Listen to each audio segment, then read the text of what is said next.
May mga nagtuturo na makapagliligtas daw ang bautismo sa tubig. Isa sa mga pinangahawakan nilang mga talata sa Biblia ay ang Acts chapter 2 verse 38.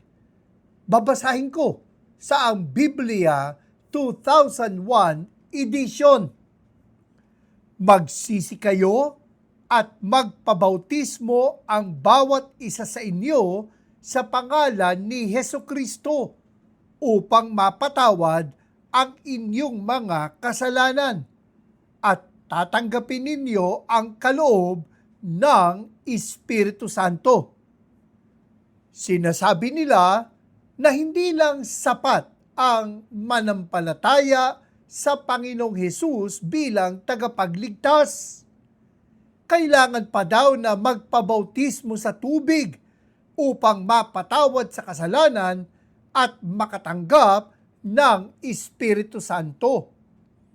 Itinuturo nga ba ng Acts chapter 2 verse 38 na makapagliligtas ang bautismo sa tubig? Kapag may binabautismuhan, ang ginagamit na baptismal formula o ang ipinapahayag kapag may binabautismuhan ay mula sa Matthew chapter 28 verse 19, kung saan nakasaad na bautismuhan ninyo sila sa pangalan ng Ama at ng Anak at ng Espiritu Santo.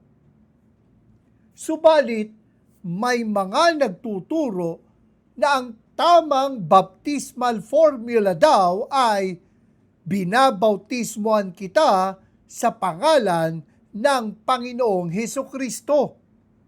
Ibinatay nila ito sa Acts chapter 2 verse 38. Magsisi kayo at magpabautismo ang bawat isa sa inyo sa pangalan ni Hesukristo.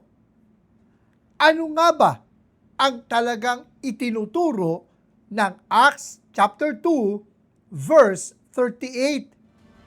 Yan ang ating tatalakayin dito sa Expositors Edition, where we preach the Word in all its simplicity, in all its practicality, in all its authority. Ako po si Pastor Eric Cortez.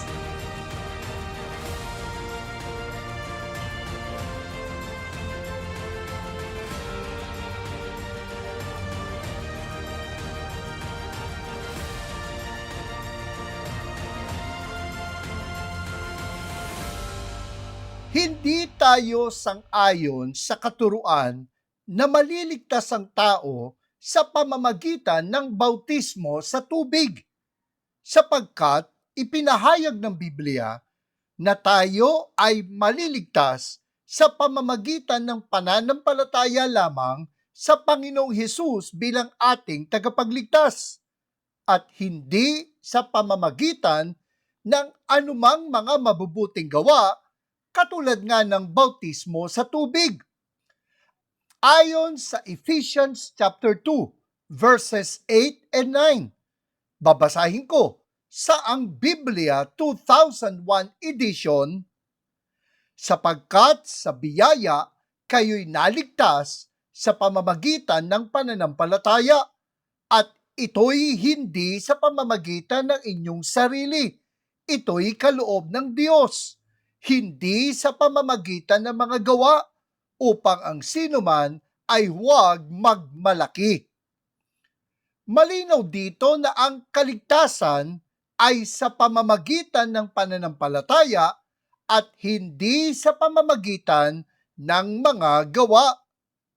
Subalit may mga talata sa Biblia na pinangangalandakan ng mga nagtuturo ng baptismal regeneration o kaligtasan sa pamamagitan ng bautismo sa tubig. Ito raw ang kanilang mga patunay na kailangan ang bautismo sa tubig para maligtas, maliban pa sa pananampalataya sa Panginoong Hesus.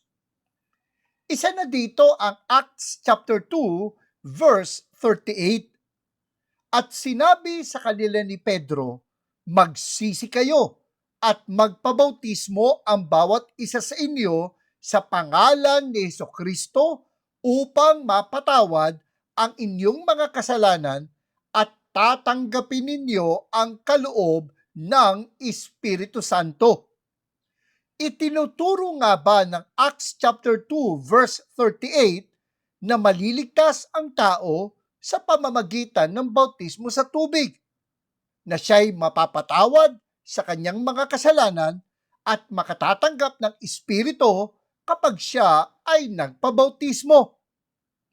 Hindi po.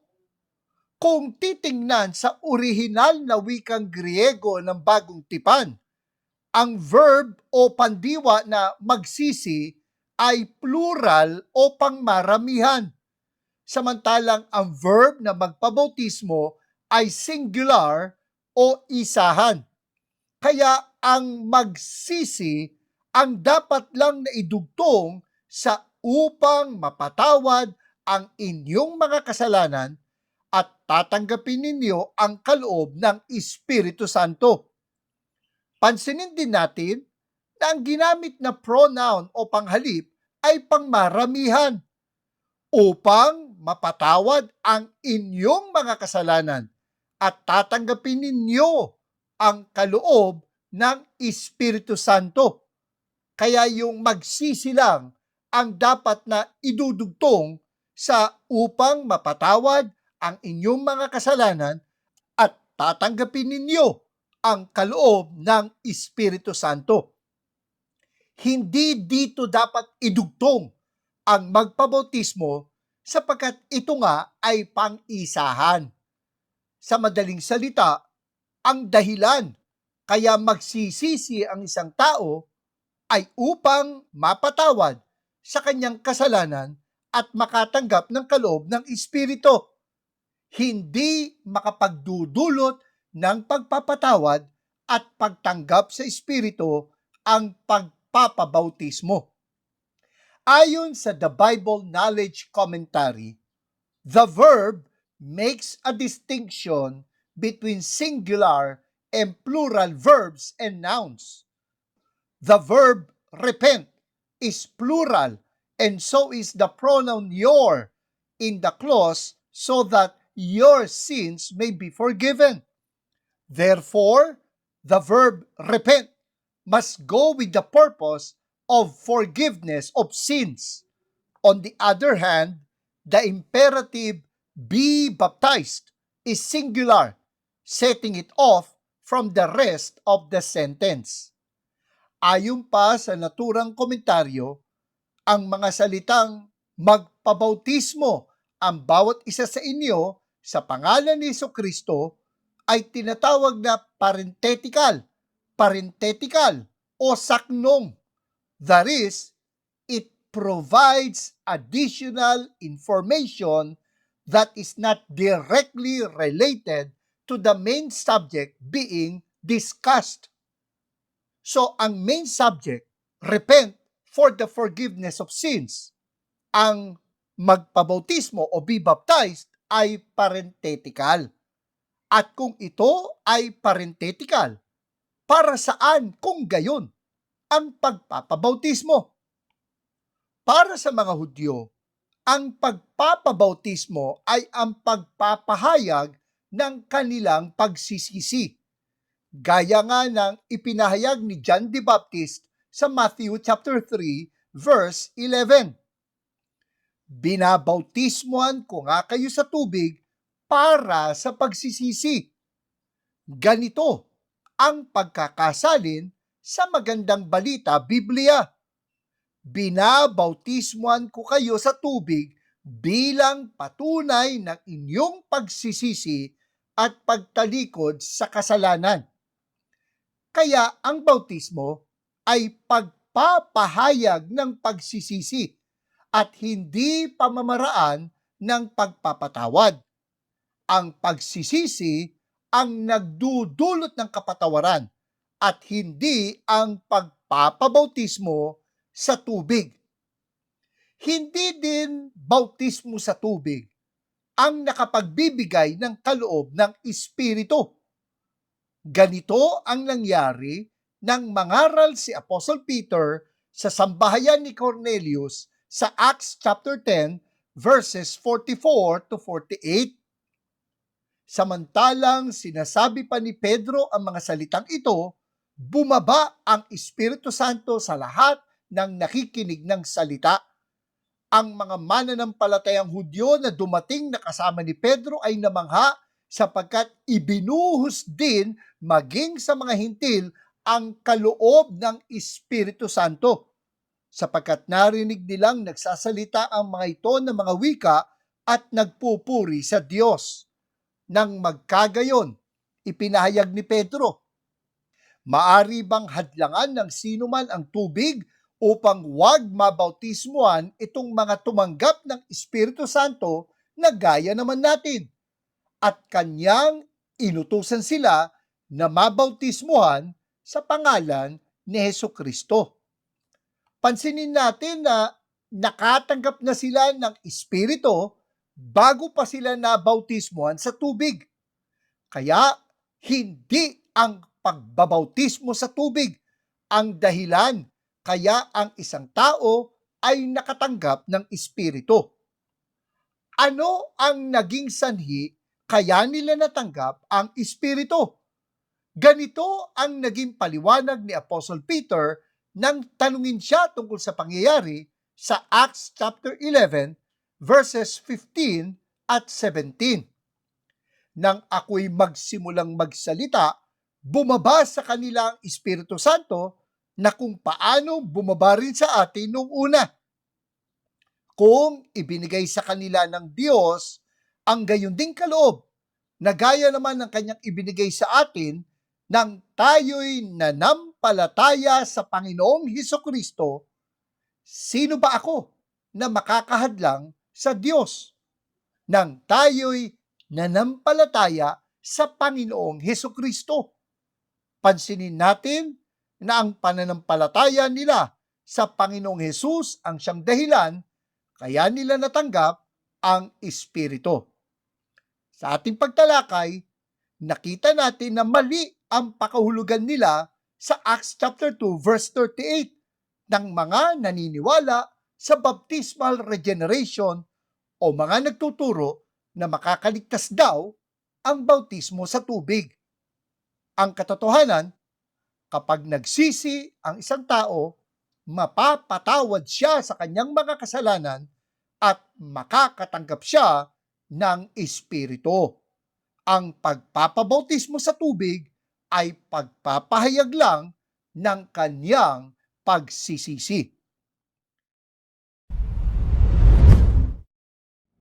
Bago tayo magpatuloy sa ating pagtalakay patungkol sa tamang pakahulugan sa Acts chapter 2 verse 38, maliban pa po sa ating YouTube channel, ang Expositors Edition ay napapakinggan din sa FEBC Bicol, sa CARE 104.3 D-Way FM sa Bicol, at sa FEBC Zamboanga sa 1116 DXAS, Your Community Radio sa Zamboanga, Basilan, Sulu at Tawi-Tawi.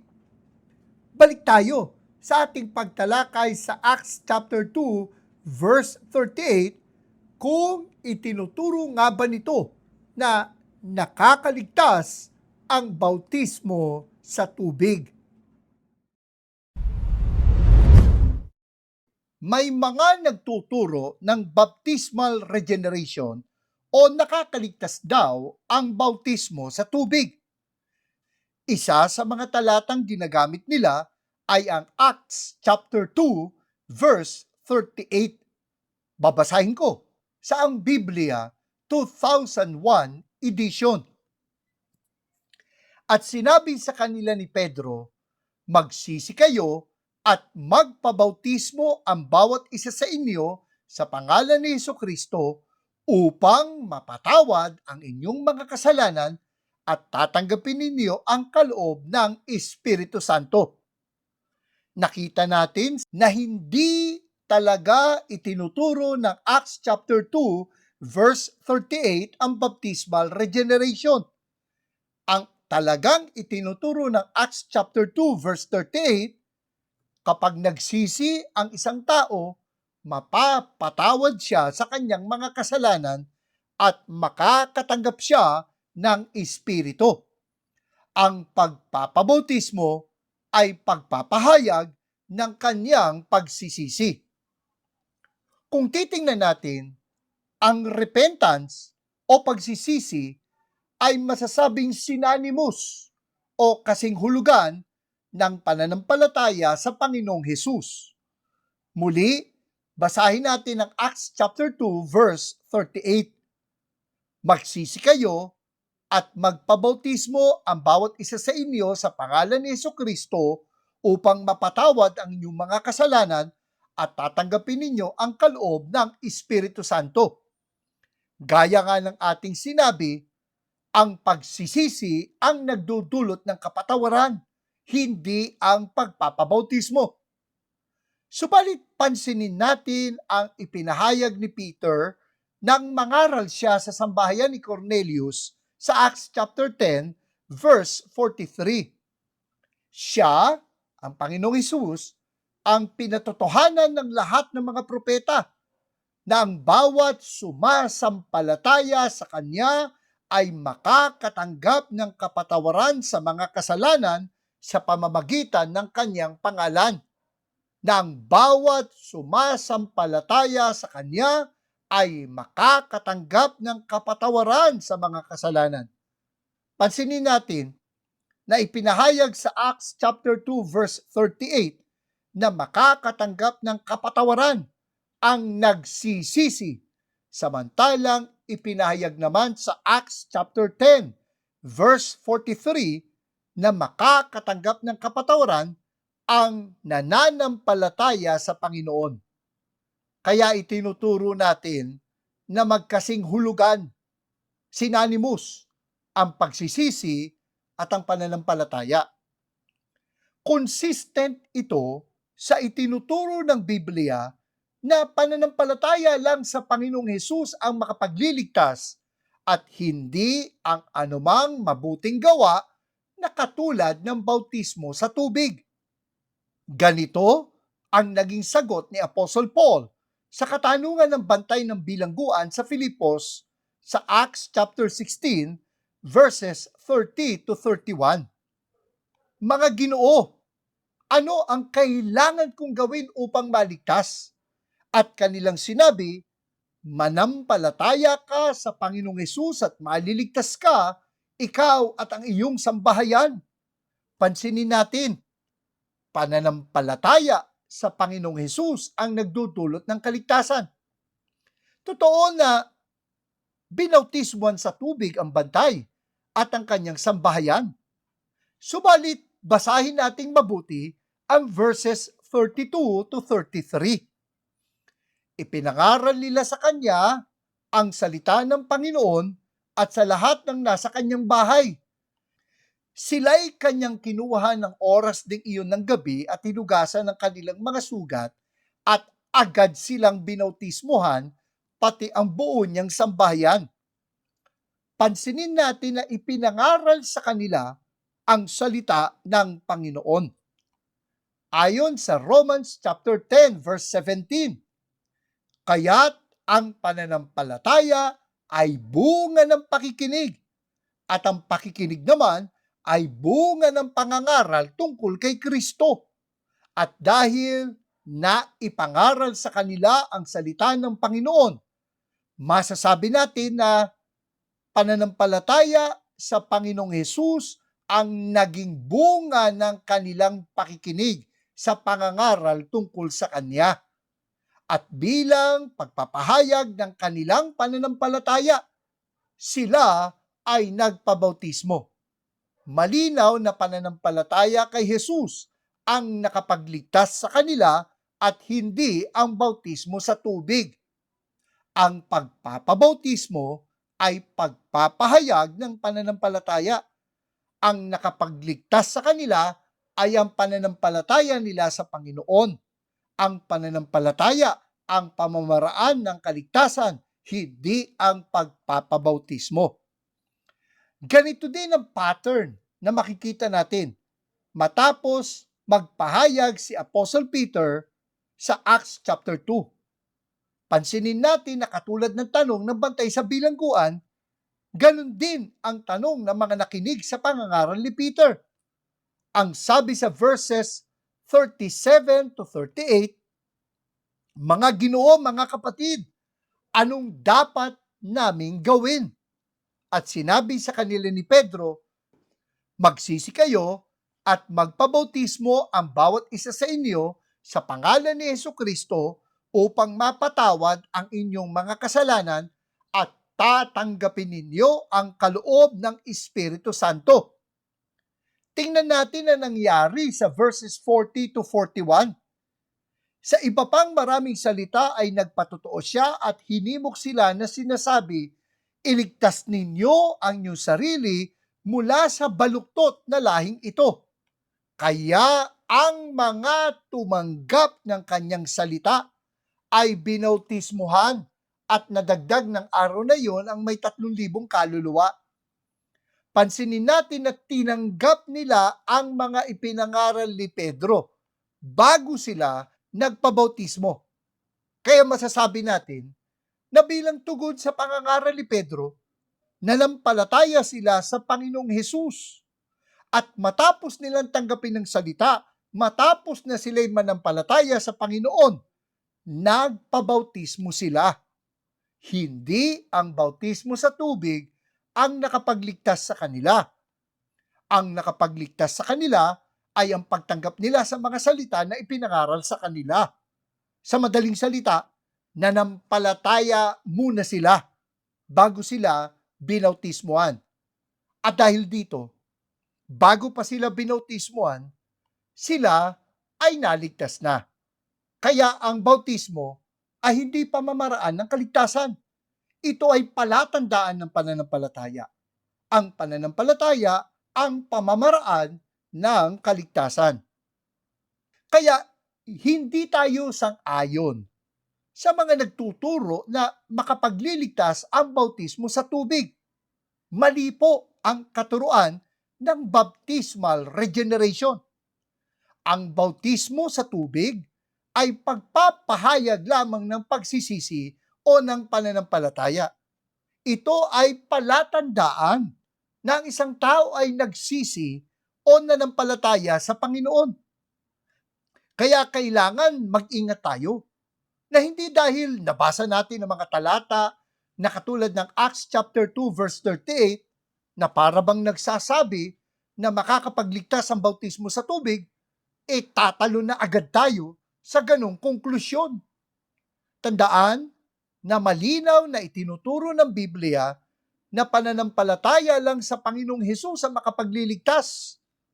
At kung susuriin nating mabuti ang mga talatang katulad ng Acts chapter 2 verse 38, makikita natin na hindi sila sumasalungat sa katotohanang pananampalataya lang ang nagdudulot ng kaligtasan at hindi mabuting gawa katulad ng bautismo sa tubig. Bago tayo magpatuloy sa ating pagtalakay sa Acts chapter 2 verse 38, kung napagpapala po tayo sa ating mga natututunan dito sa Expositors Edition, maaari po bang pakisuyo na pakilike at pakishare ang ating mga episodes sa YouTube.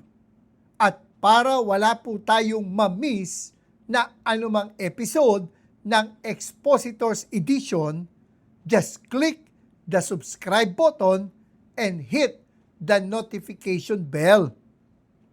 Ngayon naman ay tatalakayin natin kung itinuturo ba ng Acts chapter 2 verse 38 ang tamang baptismal formula o ang dapat na ipinapahayag kapag may babautismuhan. Sinasabing noong 1914, may mga nagtalo tungkol sa kung ano ang tamang baptismal formula o kung ano ang sasabihin kapag may binabautismuhan. Ayon kasi sa Matthew chapter 28 verse 19, babasahin ko sa ang Biblia 2001 edition, bautismuhan ninyo sila sa pangalan ng Ama at ng Anak at ng Espiritu Santo. Subalit, ang sabi naman sa Acts chapter 2 verse 38, magpabautismo ang bawat isa sa inyo sa pangalan ni Hesukristo. Kaya ang pinagtalunan noon ay kung magbabautismo ba sa pangalan ng Ama at ng Anak at ng Espiritu Santo o kung magbabautismo ba sa pangalan ni Hesukristo. Ang nakakalungkot, may nakaisip na dapat lang pagsamahin ang dalawang talata, kaya ang kanilang naging konklusyon, ang pangalan ng Ama at ng Anak at ng Espiritu Santo ay ang pangalan ni Hesukristo. Kaya para sa kanila, hindi lang si Jesus ang anak, kundi siya rin ang Ama at ang Espiritu Santo. Nauwi ito sa pagtanggi sa katuruan ng Trinity o ang katuruan na may isang Diyos na nahayag sa tatlong persona na Ama at Anak at Espiritu Santo. Sa halip, ang itinuro na nila ay isang Diyos na isa lang ang persona. Tama ba ang ganitong paliwanag? Hindi po. Kung babalikan natin sa kasaysayan, hindi na bago ang ganitong katuruan. Kumbaga, there's really nothing new under the sun.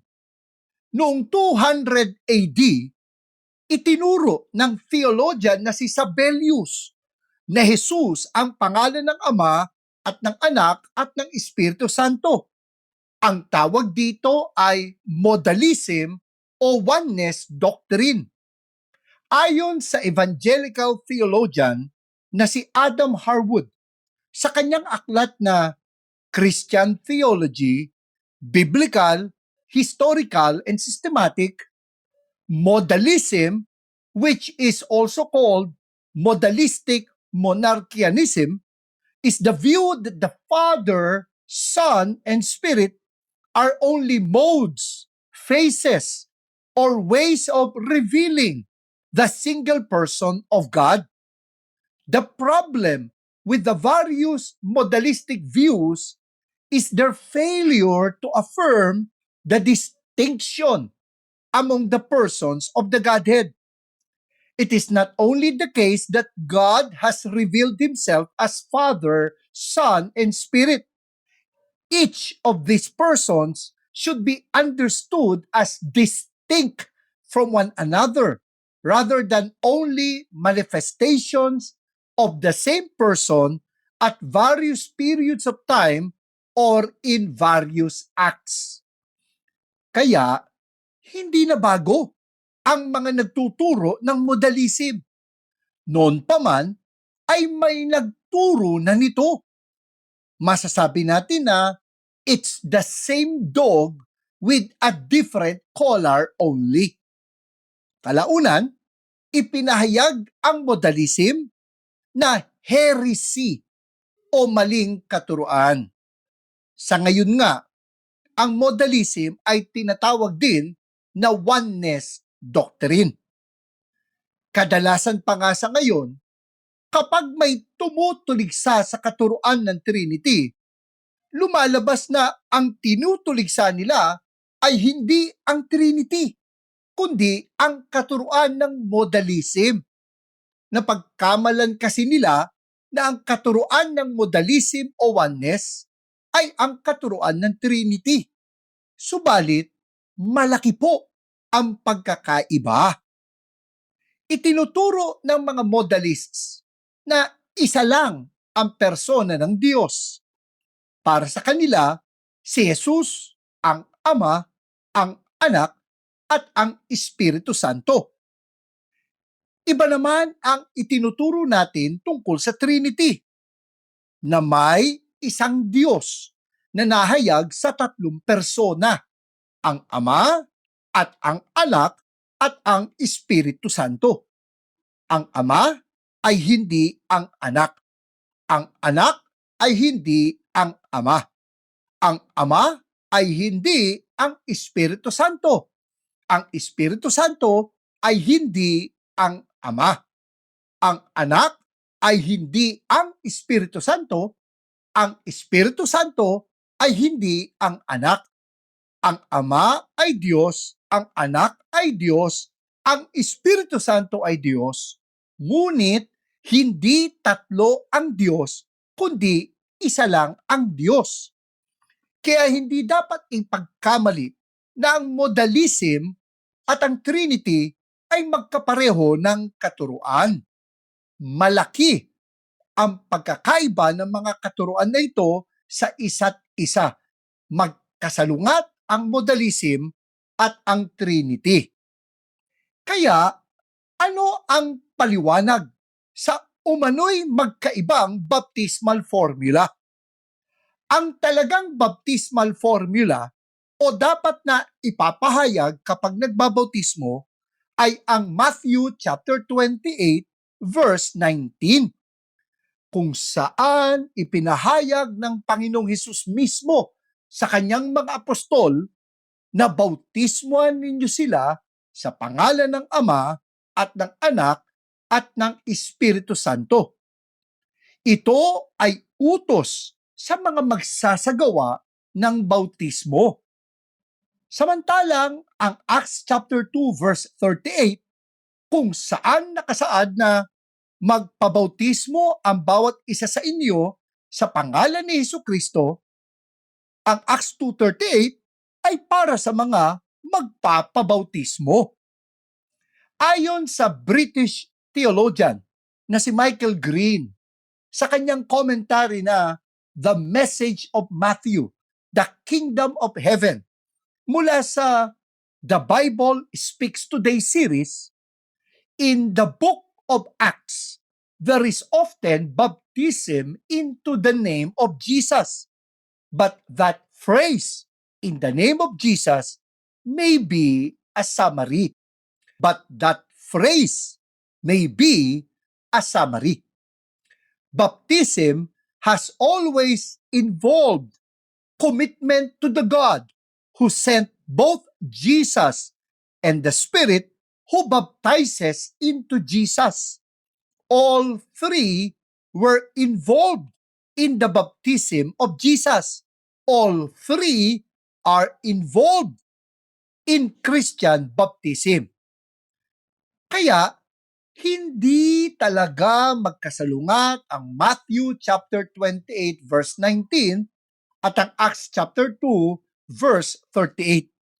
Lumalabas na summary ang Acts 2:38 ng baptismal formula ng Matthew chapter 28 verse 19.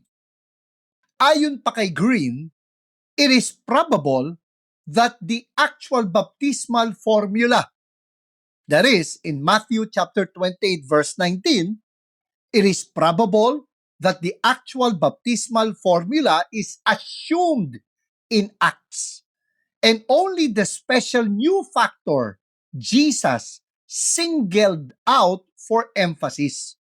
Certainly, those who baptize in the name of Jesus only have no support from the words of Jesus himself in this gospel. Gaya ng ating sinabi, mismo ang Panginoong Hesus ang nag-utos na magbautismo tayo sa pangalan ng Ama at ng Anak at ng Espiritu Santo. Totoo na singular ang nakalagay sa Matthew chapter 28 verse 19 ay sa pangalan. bautismoan ninyo sila sa pangalan ng Ama at ng Anak at ng Espiritu Santo at hindi sa mga pangalan o plural ang ginamit. Subalit, hindi ito dapat i-interpret na ang pangalan ni Hesukristo ay ang pangalan ng Ama at ng Anak at ng Espiritu Santo. Ito ay pagpapahayag ng pagiging magkapantay ng Ama at ng Anak at ng Espiritu Santo sa karangalan at kapangyarihan. Kaya hindi pinapabulaanan ng Matthew chapter 28 verse 19 at ng Acts chapter 2 verse 38 ang katuruan ng Trinity, na may isang Diyos na nahayag sa tatlong persona, Ama at Anak at Espiritu Santo. Sagutin muna natin ang katanungan ng isa sa ating mga tagapakinig. May kinalaman ito sa ating paksa kung nakakaligtas ba ang bautismo sa tubig.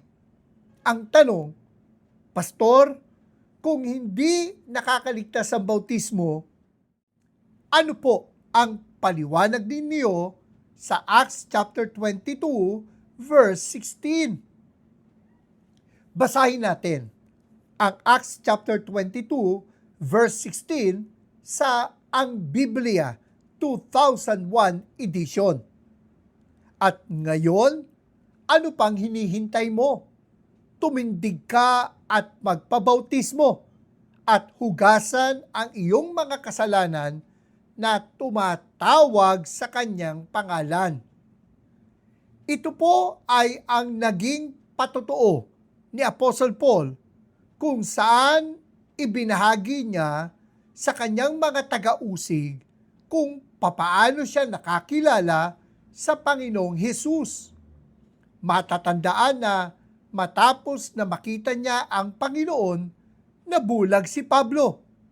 Makalipas ng 3 araw, inatasan ng Diyos si Ananias na ipahayag ang mabuting balita sa kanya.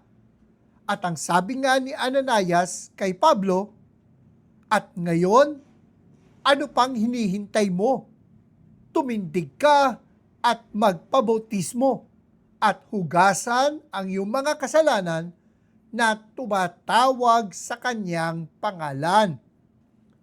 Sa unang tingin, parang ang itinuturo ng talatang ito na nakakahugas ng ating mga kasalanan ang bautismo. Subalit kung titingnan nating mabuti, hindi talaga ganoon ang itinuturo ng Acts chapter 22 verse 16. Totoo na inatasan ni Ananias si Pablo na magpabautismo. Subalit hindi ang bautismo ang nakahugas ng kanyang mga kasalanan, kundi ang pagtawag sa pangalan ng Panginoon. Basahin natin ito sa Christian Standard Bible. Get up and be baptized, and wash away your sins, calling on His name. Note the grammatical construction. Wash away your sins, calling on His name. The participle calling is connected with the verb wash away. Kapag po ang isang verb ay nagtatapo sa ing, ito po ay isang participle. At hahanapin mo kung saang verb ito nakadugtong. It is not connected with be baptized. It is connected with wash away your sins. Kaya nga ang pagkakasalin sa New Living Translation, get up and be baptized. Have your sins washed away by calling on the name of the Lord.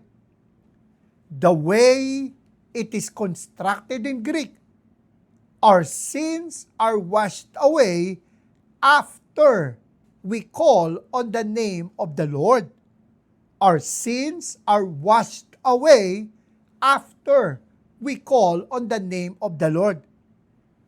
Kapag tiningnan natin ang mga salitang hugasan ang iyong mga kasalanan o wash away your sins, ito ay aorist imperative. Ang na tumatawag sa kanyang pangalan o calling on his name ay aorist participle. Sa Greek, the action of an aorist participle is usually before the action of the main verb.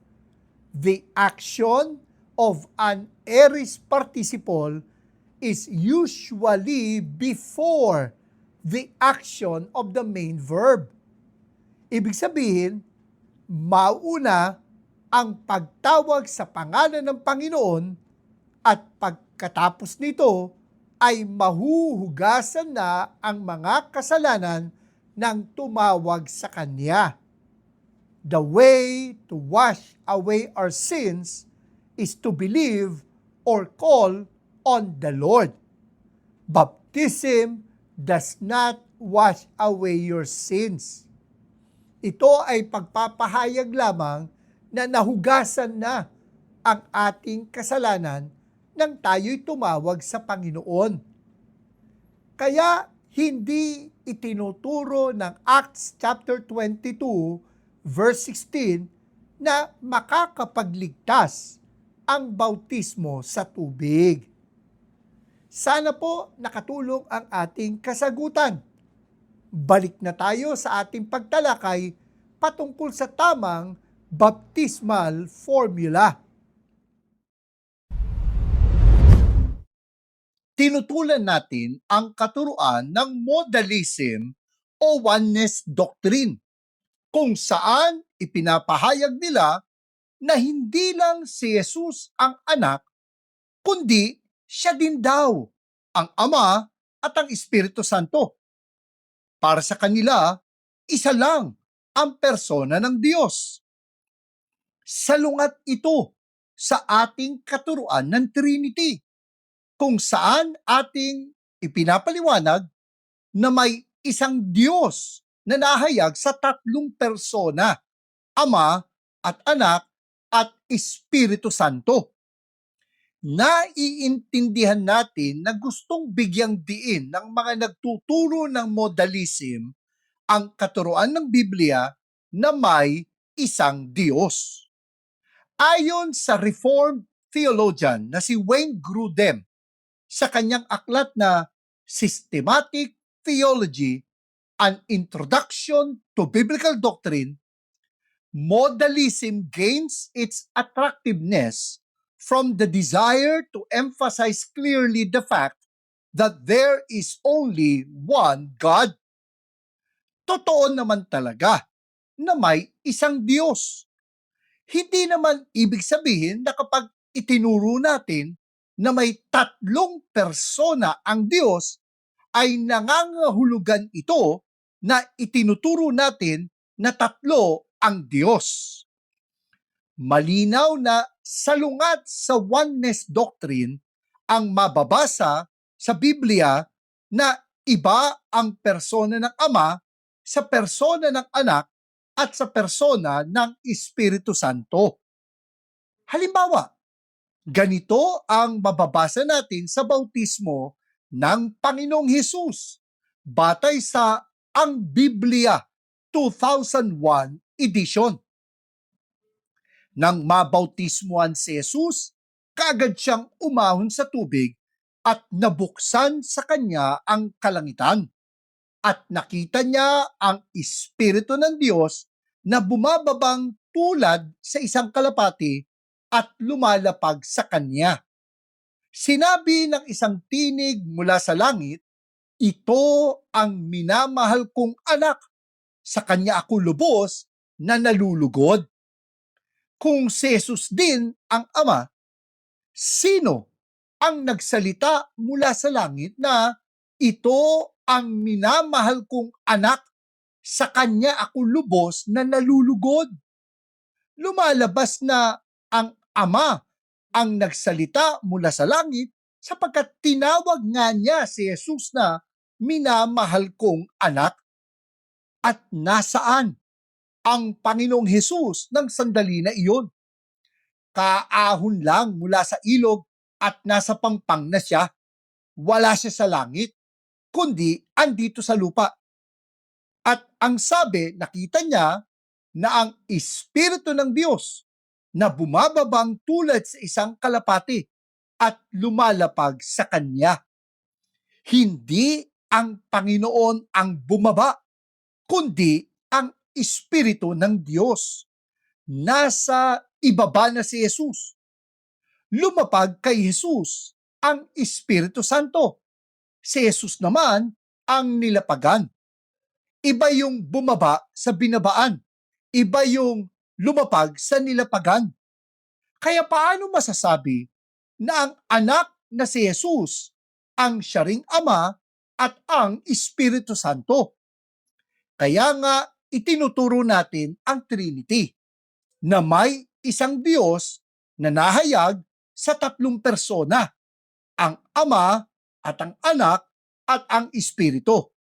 Ang Ama ay hindi ang Anak, ang Anak ay hindi ang Ama, ang Ama ay hindi ang Espiritu Santo, ang Espiritu Santo ay hindi ang Ama, ang Anak ay hindi ang Espiritu Santo, ang Espiritu Santo ay hindi ang Anak.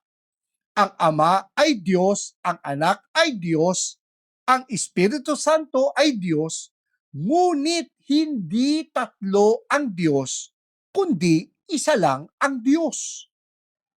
Isa sa mga talata na ginagamit ng mga nagtuturo ng oneness ay ang John chapter 10 verse 30, kung saan ganito ang ipinahayag ng Panginoong Hesus.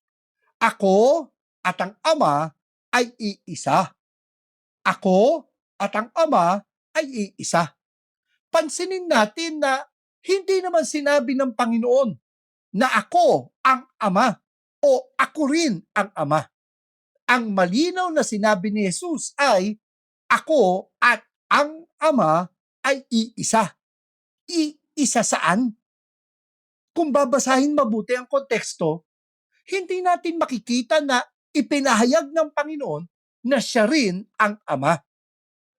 Basahin natin mula sa verse 28. Sila'y binibigyan ko ng buhay na wala hanggan at kailanmay hindi sila mapapahamak at hindi sila aagawin ng sino man sa aking kamay. Ang mga ibinigay sa akin ng aking Ama ay higit na dakila kaysa lahat at walang makakaagaw ng mga ito sa kamay ng Ama. Ako at ang Ama ay iisa. Pansinin natin na ang mga tagasunod ng Panginoon ay ibinigay ng Ama sa Kanya. Iba ang nagbigay sa binigyan. Magiging malabo kung ang ibig sabihin, ang nagbigay ay siya ring binigyan. Iba ang nagbigay sa binigyan. At sa pagkakalatag sa orihinal na wikang Griego, ang ibig sabihin ng iisa sa verse 30 ay nagkakaisa ang Ama at ang Anak sa pangangalaga ng mga tagasunod at magkapantay sila sa kalikasan bilang Diyos. Hindi ito nangangahulugan na ang Ama ay siya rin ang Anak. Ayon kay Grudem, Jesus affirms that He will accomplish all that the Father has given Him to do and save all whom the Father has given to Him. Seems to mean that Jesus and the Father are one in purpose, though it may also imply oneness of essence. Nagkakaisa ang anak at ang ama sa layunin. At pansinin din natin na ang sabi, oneness of essence at hindi oneness in person. Ibig sabihin ng sinabi ng Panginoon na ako at ang Ama ay iisa, ay magkapantay sila sa karangalan, kapangyarihan, kalikasan bilang Diyos.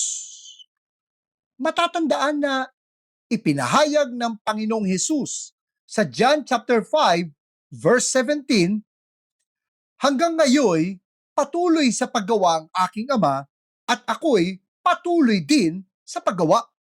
At ayon sa verse 19, ipinahayag niya na, katotohanang sinabi ko sa inyo, hindi makakagawa ng anuman ang anak sa kanyang sarili, kundi ang nakikita niyang ginagawa ng Ama. Sapagkat ang lahat ng mga bagay na kanyang ginagawa ay siya ring ginagawa ng anak. Ang sabi, ang ginagawa ng anak ay yung nakikita niyang ginagawa ng Ama. Makikita din natin dito na ang lahat ng mga bagay na ginagawa ng Ama ay siya ring ginagawa ng anak. Kaya nga dahil sa mga pahayag na ito, gustong patayin ng mga Hudyo ang Panginoon. Ang sabi nga sa verse 18, dahil dito ay lalong pinagsikapan ng mga Hudyo na siya'y patayin sapagkat hindi lamang nilabag niya ang araw ng Sabat, kundi tinatawag din na kanyang sariling Ama ang Diyos at ginagawa ang sarili niya na kapantay ng Diyos. Pansinin natin na hindi sinabi na tinawag niya ang kanyang sarili na Ama. Ang sabi, tinatawag din na kanyang sariling Ama ang Diyos.